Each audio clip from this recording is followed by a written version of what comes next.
Sister क्या नाम है आपका? नितिका। कहाँ से आप? होशियारपुर से। इस बहन की गवाही ये है कि पिछले 16 साल से इनके ऊपर दुष्ट आत्मा के अटैक होते थे, दबाव पड़ता था, दुष्ट आत्मा गलत संबंध बनाता था, इन्हें बहुत डर लगता था, हमेशा ही बहुत डरे डरे हमेशा ही रहते थे। और उन्हीं अटैक के कारण ये व्यभिचार में चले गए, गलत मूवीज़ देखते थे, बाहर गलत संबंध थे। ये चीज़ें इनकी लाइफ में डे बाय डे बढ़ती गई। और सिस्टर आप खुद बताएं कि ये अटैक जब बढ़े तो आपने फिर नशा करना शुरू कर दिया, और कौन कौन सा नशा करते थे आप? मैं सिगरेट पीती थी, शराब पीती थी, जो भी मेरे फ्रेंड्स लोग मेरे नशा करते थे उनके साथ मैं नशा करती थी। और मैं विचार में पड़ गई, और उसके बाद मैं गलत मूवीज़ देखती थी, मेरे बाहर रिलेशनशिप्स होते थे। और ऐसे ही मैं जब नशे में पड़ गई, मैं बीमारियों में पड़ गई, अस्थमा के अटैक्स होते थे। बचपन से ही मुझे बीमार रहती थी, बीमारी में मेरा रहना, कभी ना कोई मैं बीमार रहती थी। दुष्ट आत्मा के इतने अटैक होते थे, मुझे ऐसे सपनों में लगता था कि कोई मेरे साथ गलत रिलेशनशिप बना रहा है। अंधेरा, डार्कनेस ही मुझे रात को दिखाई देती थी। मुझे ऐसा लगता था कि नहीं, कोई मेरे साथ चल रहा है। मुझे ऐसा लगता था कि सिर्फ मैं नहीं चल रही हूँ, कोई झुंड मेरे साथ चल रहा है। मतलब मुझे ऐसा। और ये डे बाय डे आपकी लाइफ में बढ़ता जा रहा था। जी हाँ जी। एक दिन में कितना नशा कर लेते थे आप? मैं सिगरेट, मेरी जैसे ही मैं दिन की शुरुआत उठती थी तो मैं सिगरेट और ड्रिंक, ये सब मेरी लाइफ का एक हिस्सा होता था। मैं उठती थी तो ये मतलब मुझे चाहिए होता था, इसके बिना मैं अपनी लाइफ सरवाइव नहीं कर पाती थी। मतलब मुझे ऐसे होता था कि नहीं, ये मेरी लाइफ का एक जिसके बिना कोई, सांस लेने के बिना कोई जी नहीं सकता। मुझे ऐसा था कि मैं इसके बिना मैं जी नहीं पाऊंगी। और इन्हीं अटैक के कारण आप बीमार रहना शुरू हुए, अस्थमा का रोग हो गया जी। और फिर इसी अटैक के कारण आपकी जॉब के ऊपर प्रभाव पड़ा। क्या जॉब करते थे और क्या असर पड़ा आपकी जॉब के ऊपर? मैं दिल्ली एयरपोर्ट में जॉब करती थी, क्योंकि मैं अपनी लाइफ में कुछ करना चाहती थी, क्योंकि बचपन से ही मेरी लाइफ नॉर्मल नहीं थी। और मैंने रिजेक्शन को फेस किया था, जिस कारण मैं मतलब कुछ करना चाहती थी, मेरे अंदर था कि नहीं मैं कुछ करके दिखाऊंगी। इस कारण मैंने चंडीगढ़ में अपना डिप्लोमा किया। उसके बाद मैंने दिल्ली एयरपोर्ट में मेरी जॉब थी, मैं वहाँ पे जॉब करती थी एज अ ग्राउंड स्टाफ। तो अस्थमा के कारण, क्योंकि वहाँ पे मुझे इधर उधर जाना पड़ता था, तो मुझे ऑफिस में भी वहाँ पे मुझे अस्थमा के अटैक्स हो जाते थे। और मैं रेगुलर नहीं रह पाती थी, क्योंकि मैं बीमार रहती थी। और इस कारण मतलब मुझे बहुत ज़्यादा मुझे वार्निंग भी मिलती थी कि आप क्यों नहीं आ पाते रेगुलर। बट उसके बाद जैसे ही मैं इस सब चीज़ों से निकलना चाहती थी, क्योंकि मेरी लाइफ एक डार्कनेस थी, क्योंकि मैं ऑलरेडी व्यभिचार में थी और मेरे बाद रिलेशनशिप्स थे। बट मुझे ऐसा होता था कि कोई मेरे साथ रहे, कोई मुझे समझे, बट किसी ने नहीं मुझे समझा, क्योंकि बचपन से नॉर्मल लाइफ नहीं थी। ठीक है, बचपन से ही नॉर्मल लाइफ नहीं थी ना। कोई मेरे खुद के जो रिलेटिव्स थे वो हमारे घर पे नहीं आते थे, कोई पूछता नहीं था हाल चाल।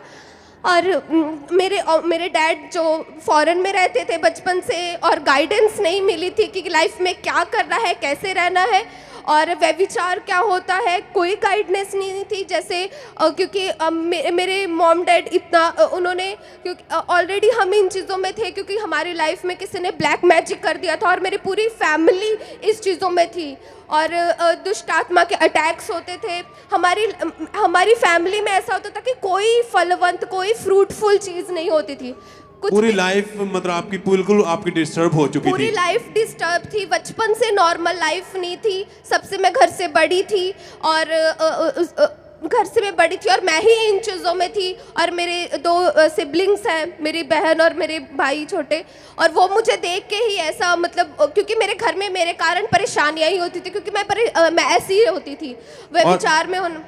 इस तरह आप बीमार रहने लगे? मैं बीमार रहती थी, बीमार इतने ज्यादा थे कि सांस इतनी ज्यादा चढ़ती थी कि आप बिल्कुल चल भी नहीं पाते थे। मैं चल नहीं पाती थी। जब मैं एकदम चलती, मेरी सांस मेरे चेस्ट में ऐसे ब्लॉकेज रहती थी, मुझे पंप यूज करना पड़ता था। और मेरे मम्मा को मेरे साथ पूरी नाइट तक वो मेरे मसाज करते थे, वो मुझे स्टीम्स दिलाते थे। और वो मुझे स्टीम्स दिलाते थे क्योंकि मेरे फादर फॉरेन में थे, और उन्होंने मेरा टेक केयर किया। क्योंकि कोई रिलेटिव, जब हम प्रॉब्लम्स में थे तो कोई रिलेटिव, कोई भी हमारा हाल चाल पूछने नहीं आता था।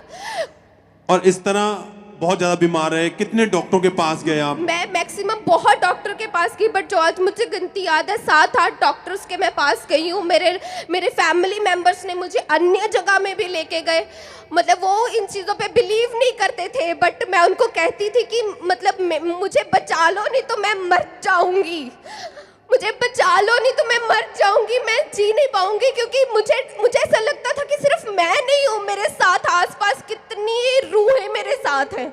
ऐसे ही मैं दिल्ली में मैंने जॉब की, दिल्ली में, वहाँ पे मैंने बहुत कुछ फेस किया। चंडीगढ़ में मैंने बहुत कुछ फेस किया।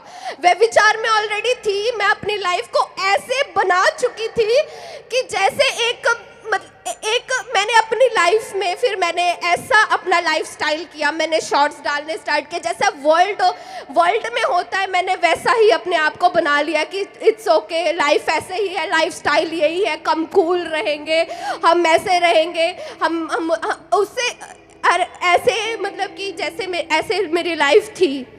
और एकदम से आपकी सुध बुध बिल्कुल खत्म हो चुकी थी, क्योंकि मैं इस बचपन से ही मुझे दुष्ट आत्मा के अटैक होते थे, और क्योंकि मैं इन सब चीज़ों से मैं इन सब चीज़ों से बाहर आना चाहती थी, जिस कारण मैंने नशों का सहारा लिया। वह विचार में थी, कोई मैं समझ नहीं पाती थी कि मुझे रास्ता कहाँ है, वेयर इज़ द वे, कौन सा मार्ग है कि जिसमें मैं जाऊँ, जिसमें मैं चल के मैं जी सकूँ, मुझे ऐसे अंदर से मुझे पीस मिले, शांति मिले। मैं ब्रोकन हो चुकी थी, पूरी ब्रोकन हो चुकी थी कि कोई, मतलब जैसे फिर वर्ल्ड होता है, फिर मैंने वैसे ही अपना पहरावा बना लिया, अपने आप को वैसे ही मैंने अपनी लाइफ स्टाइल को ऐसे करती गई।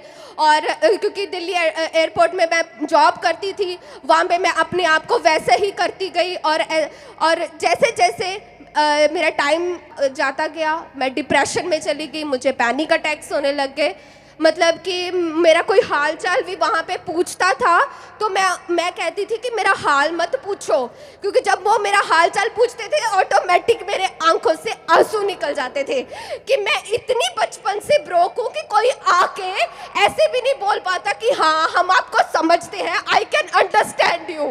नोबडी, कोई भी नहीं था, रिलेटिव्स तक वो ऐसे, उन्होंने, क्योंकि मैं अन्य जगह पे भी गई थी दुष्ट आत्मा के कारण, मेरे घर वालों ने मुझे अन्य जगह पे भी लेके गए, बट वहां पे भी मुझे रिजेक्शन मिली, क्योंकि जब मेरे ऊपर ऐसे खेल आती थी तो वो बोलते थे कि नहीं ये जस्ट हवा है। उन्होंने भी मुझे रिजेक्ट किया, उन्होंने भी इस चीज को ये चीजें बढ़ रही थी और घंटों आप अकेले बैठे रहते थे, बालों को नोचना। यस, मैं बालों को नोचती थी। इतने ज्यादा डिप्रेस हो चुके थे, आपने सुसाइड करने की कोशिश की 4 बार। क्योंकि मैं इस चीजों से ब्रदर निकलना चाहती थी, मुझे ऐसा लगता था कि कोई मुझे इस चीज से निकाले। और उसके बाद मैंने डॉक्टर्स को भी दिखाया, मेरे घर वालों ने अन्य जगह पर भी मुझे कैसे आपने सुसाइड करने की कोशिश की? मैंने अपने आप को 2 बार अपने आप का मेरा गला दबाने की कोशिश की, और उसके बाद मैंने अपनी नस भी काटी, और उसके बाद क्योंकि मेरे पास ऑलरेडी इतनी दवाइयाँ होती थी, और जब मैंने क्योंकि मेरे पास ऑलरेडी, क्योंकि अस्थमा और भी चीज़ें थी, तो उससे मैंने हैवी डोज मेडिसिन की ली, और मैंने अपने आप को ख़त्म करने की कोशिश की कि इससे अच्छा मरना ही सही है। क्योंकि उस समय कंडीशन ऐसी थी कि आप चाहते थे इस लाइफ को मैं ख़त्म ही कर दूं। पूरी तरह लाइफ ख़त्म हो चुकी थी। फिर चर्च के बारे में आपको कैसे पता चला? मुझे यूट्यूब के द्वारा मुझे चर्च से पता लगा। मैंने अपोस्टल जी की प्रीचिंग को सुना, और यहाँ पे 1 आवर प्रेयर होती थी, वहाँ पे वो बता रहे थे, परमेश्वर के वचनों को बता रहे थे, और वहाँ पे मुझे वचन मिला। उसके बाद मुझे जब अपोस्टल जी के वचनों को मुझे वचनों को अपोस्टल जी के से द्वारा मैंने रिसीव किया, उसके बाद और डे बाय डे आप चर्च के साथ जुड़ गए, लगातार चर्च आते रहे। लगातार 17 दिसंबर 2017 को ये बहन चर्च में थे, और उस दिन परमेश्वर के दास ने प्रार्थना की। आइए हम उस प्रार्थना को अपनी स्क्रीन पर सुनते हैं।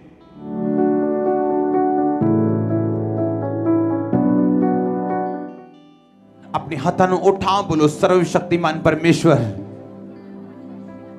हर एक शैतान दी साजिश मेरी सेहत के खिलाफ, मेरी लाइफ के खिलाफ, मेरे बच्चा के खिलाफ, हर एक जादू टूने दी आत्मा जड़ी मेरी प्रोग्रेस के खिलाफ खड़ी है,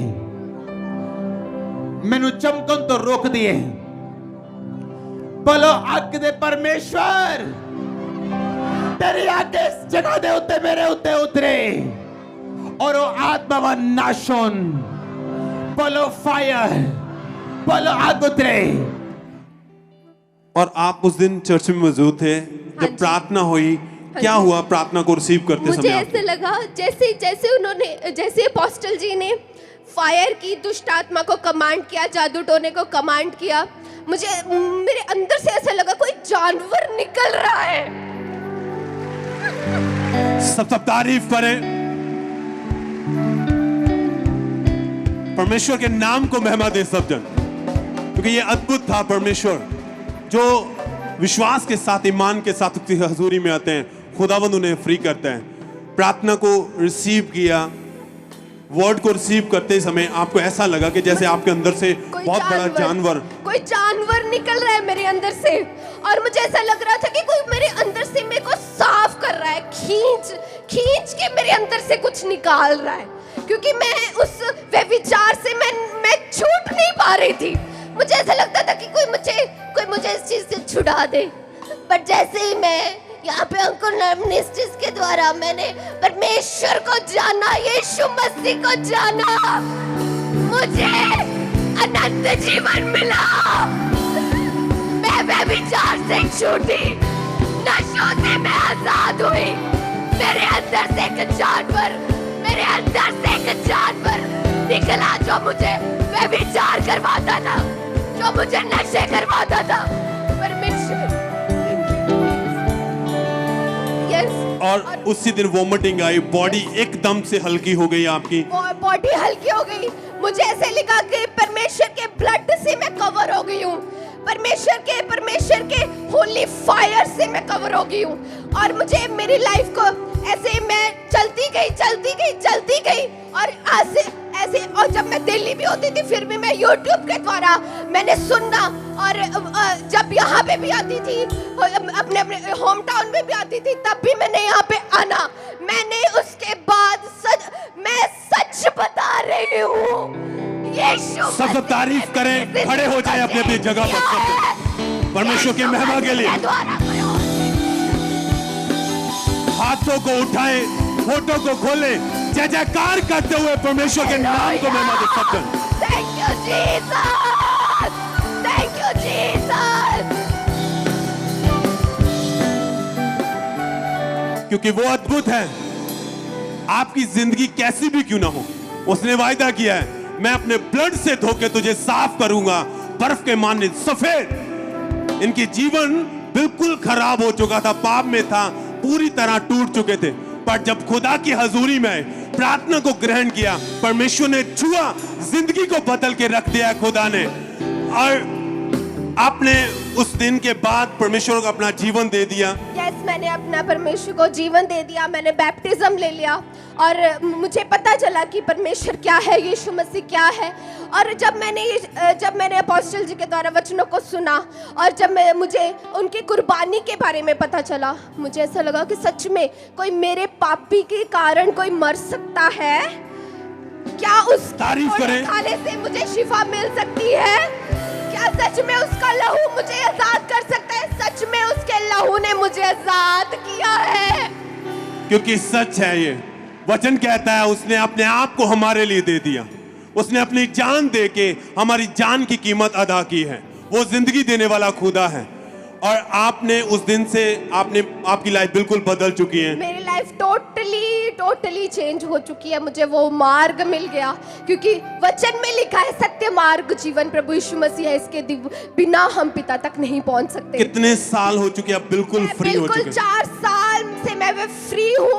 मैं धन्यवाद करती हूँ प्रभु यीशु मसीह का, इस ग्रेस का, अपोस्टल अंकुर यूसुफ नरूला जी का, पास्टर सोनिया यूसुफ नरूला जी का, और इस ग्रेस का, अंकुर मिनिस्ट्रीज के डबल ग्रेस का मैं थैंक्स करती हूँ। तारीफ करें परमेश्वर के अद्भुत प्रेम के लिए। यह है उसका अद्भुत प्रेम। सबसे आला मोहब्बत परमेश्वर की है इंसान के साथ, जो हमारे गुनाह पापों के लिए अपने आप को कुर्बान किया और हमें जिंदगी अता की है जिस खुदा ने। जिस तरह अब आप दूसरों को क्या कहना चाहेंगे, क्या मैसेज देना चाहते हैं दूसरों को? मैं बस यही मैसेज देना चाहती हूँ, there is the only one way. Jesus वही एक मार्ग है, सत्य है, जीवन है।